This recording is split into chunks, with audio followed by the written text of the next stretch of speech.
টাকা আমারে 7,000 টাকা সাদা খায় বুঝিনি ওই নারী সংক্রান্ত কেস ঢোকা দিচ্ছে ইপিডিপ কয়। দর্শক, আমরা এই মুহূর্তে আছি পার্বত্য অঞ্চল খাগড়াছড়ি গুইমারা বাজারে। আপনাদের কাছে দেখাবো এখানে কি পরিমাণে প্রচুর এখানে কলা ছড়া রয়েছে। কলা এগুলো হচ্ছে বাংলা কলা, যে কলার মধ্যে ভিটামিনে ভরা। এই কলা কিন্তু এখান থেকে শহরের বিভিন্ন জায়গায় যায়, বিভিন্ন আড়তে যায়, সেখান থেকে আবার খুচরা বিক্রেতারা ভ্যানে করে বা বিভিন্ন দোকানে কিন্তু এই কলাগুলো বিক্রি করে। আমরা সেই খবর আজকে আপনাদেরকে একটু যদি দেখাতে চাই। এখানে যে পরিমাণ কলা আপনারা নিশ্চয়ই ভিডিওর মধ্যে দেখছেন যে এখানে অনেক প্রচুর পরিমাণে কলা এখানে আসছে। এখানে কলাগুলো তারা পাহাড়ের বিভিন্ন জায়গা থেকে অর্থাৎ তবলছড়ি, মাটিরাঙ্গা এই ধরনের এলাকা থেকে কিন্তু তারা কলা বাগান করে এবং কলা বাগান থেকে তারা নিয়ে আসে। তো আমরা জানবো যে এখানে কিভাবে তারা কলার ছড়াগুলো বিক্রি করে। যে দেখছেন একজন আঙ্কেল এখানে আছে কলা বিক্রেতা, আমরা তার থেকে জানবো। আঙ্কেল, এই কলাগুলো আপনারা কোত্থেকে নিয়ে আসছেন? না উনি বাইরের ব্যাপারী উনি বাইরের ব্যাপারে ছিল, তো এখানকার যিনি স্থানীয় ব্যাপারে আমরা তার সাথে একটু কথা বলবো। এই কলাগুলো আপনারা কোত্থেকে নিয়ে আসছেন? ওই গ্রাম জঙ্গল লাগায় আর কি, এবং অনেকে লাগায় আনে বাগান করে পাহাড় চাই না এখানে বাজারে বেচা হয়। এখানে কতগুলো আপনার প্রতিদিন কি বিক্রি করেন? না আমরা রবিবার সোমবার, আজকে সোমবার, কালকে মঙ্গলবার 2 দিন, সোম মঙ্গল 2 দিন বিক্রি করেন। কি পরিমাণ কলা আপনারা নিয়ে আসেন? টিসি গাড়ি 8টা 7টা লোক হয়, বিভিন্ন জেলা বিভিন্ন উপজেলাতে আসে আর কি, 8টা উপজেলার মাল আসে এখানে। এই কলাগুলো কোথায় যায়? এটা নোয়াখালী, চৌমনি, আছে আপনার সিলেট, বিভিন্ন জেলা, ঢাকা, বিভিন্ন জেলায় জায়গা, 7-8টা জেলায় যায় চলে যায়। এই একটা কলা ছড়াইতে কতগুলো কলা থাকে? একটা কলা ছড়াতে 200, 150, 180 নিশ্চিত নাই, 300 পর্যন্ত থাকে। 300 সবগুলো কি বাংলা কলা? না, বাংলা চাম্পা, বাংলা এবং চাম্পা কলা আছে। এখানে কত করে বিক্রি করেন? না ছড়ি বুঝতে দাম 300, 250, 100, কলায় দাম। কলা যে পরিমাণে সুন্দর বা যে সময় দাম, কলায় দাম আর কি।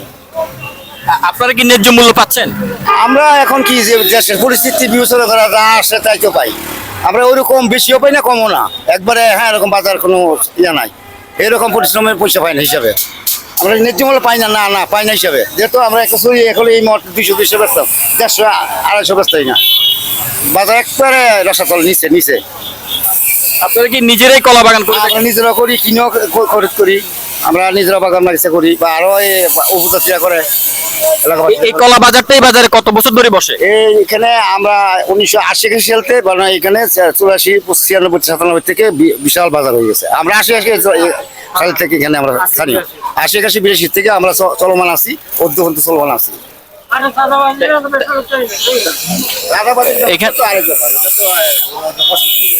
এখানে কি চাঁদাবাজি হয়? চাঁদাবাজি আমাদের কাছে আসে না, চাঁদাবাজি হয়। তারা একটা ভিতরে একটা আঞ্চলিক দল আছে, তারা হ্যাঁ এবং বিভিন্ন জব্দ করে নেয় আর কি। আঞ্চলিক দল আছে, এটা সবাই জানে, সরকার জানে। একটা আঞ্চলিক দল, তারা আমাদেরকে চাঁদা নেয়, বড় বড় পার্টির কাছে নেয়, বাগান নেয়, আমার কাছে নেয়, আমরা ভিতরে গেলে নেয়। কিছুদিন আগে আমারে 7,000 টাকা সাদা খায় বুঝিনি ওই নারী সংক্রান্ত কেস ঢোকা দিচ্ছে, ইপিডিপ কয়।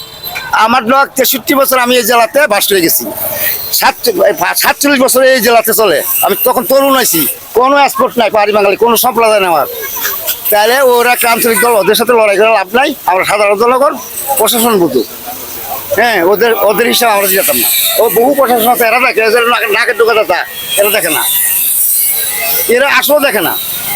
কিন্তু আমাদের বৈশিষ্ট্য কাজ হইলে বাঙালি রাজারাই পুরো এদেরকে হ্যাঁ চাঙ্গে রাখে। আসলে ওনারা বলছিলেন যে ওনারা এখানে আজকে দীর্ঘ অনেক বছর ধরে তারা এখানে কলা বিক্রি করে থাকেন। কলা বাগান থেকে তারা কলা নিজেরাও উৎপাদন করেন এবং কলা তারাও বাগান থেকে তারা ক্রয় করে এখানে এসে আবার তারা বিক্রি করেন। তো তাদের অনেক দুঃখ আছে, কষ্ট আছে। তারা বলছে যে এখানে আসলে সহজভাবে কিন্তু বিক্রি কিনি করা যায় না, এখানে চাঁদা দিয়েই কিন্তু বাজার তারা বাজারে আসে এবং কলা বিক্রি করে, চাঁদা দিতে হয়। কয়েকটি দলকে তারা বলছে যে অনেককেই নাকি তারা তাদের চাঁদা দিয়ে এখানে কিন্তু তারা ব্যবসা করতে হয়। তো আমরা আরেকজন কলা বিক্রেতার সাথে কথা বলবো। আমাদের অনেক সময় দেখা গেছে ভিতরে বাড়িঘর করলে বাগান চাঁদাও দিতে হয়, বাগানও কাটি দেয়, কিন্তু বলাও যায় না, বললে আরো সমস্যা দেখা দেয়। এরকম অনেক জায়গায় আছে, আমারও নিজেরও আছে। আপনি কি ভুক্তভোগী হয়েছেন? আছি, হ্যাঁ অবশ্যই। আমার বাগানে 9,000 টাকা নিছি, আমার 1.5 একর জায়গায়। কিন্তু অথচ বলিও কোনো লাভ পাই না। এখন তো আমাদের দেশটা নতুন করে আবার সংস্কার হচ্ছে, নতুন করে বাংলাদেশ বিনির্মাণ হচ্ছে। এই নতুন বাংলাদেশে আপনাদের চাওয়াটা কি? আমাদের চাওয়া যেন এখান থেকে আমরা বাঁচতে পারি, এইসব মানুষের কষ্টের থেকে আমরা যেন বাঁচতে পারি, যাদের চাঁদা দেয় এদের চাঁদাটা যেন আমরা না দিই ফেরি, আমরা কিভাবে বাঁচতে পারি এটা আমরা চাই আর কি। এবং আমরা সব সমস্যার সমাধান যাতে এরা করতে পারে, আমাদের দিক যেন তাদের খেয়াল থাকে, এটাই আর কি। ধন্যবাদ আপনাকে।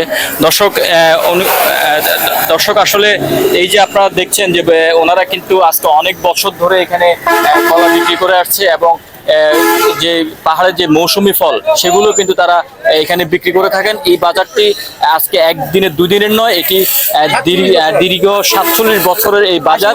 এই বাজারে তারা আসলে তারা বলছে যে এখানে ব্যবসা করতে হলে তাদেরকে চাঁদা দিতে হয়।